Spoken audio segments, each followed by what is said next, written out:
Turner's Arrow in his timeout wider. The gates are back, racing.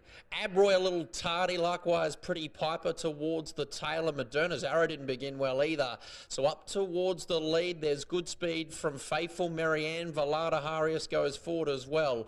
Now just in behind the leading duo, Moderna's Arrow's made up some ground. It was tardy away, but it's hunted through. It's going to fight itself in the box seat, racing on the inside of Faithful Marianne. As they put the 1,000-metre mark behind them, they were followed up by the Stonemason from Abroy, and then came a Pretty Piper. In his time works around them, and Two Ducks Artie is last. So 800 metres left to go.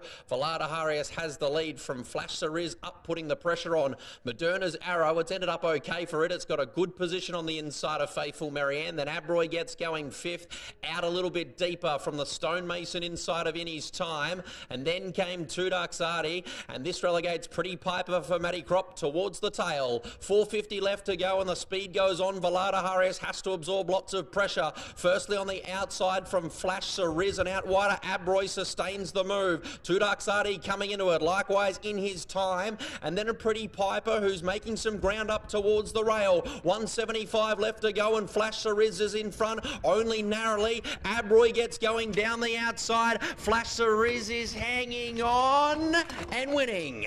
Flash Cerise is going to win from Abroy, who did its best work at the rear. Then In His Time, who closed off pretty well. They were followed up by a Pretty Piper, and then came, as they come back into view, In His Time. Faithful Marianne was in that clump. Behind those runners then was Moderna's Arrow. Valada Harius knocked up, and a Stonemason towards the tail. Flash Cerise, I reckon, was hanging on. It got probably similar to our first race, got to the lead and then was just hanging on, and they were charging, but it started pretty comfortably in the end. So we'll confirm the numbers, but pretty confident about the 4 in our last race.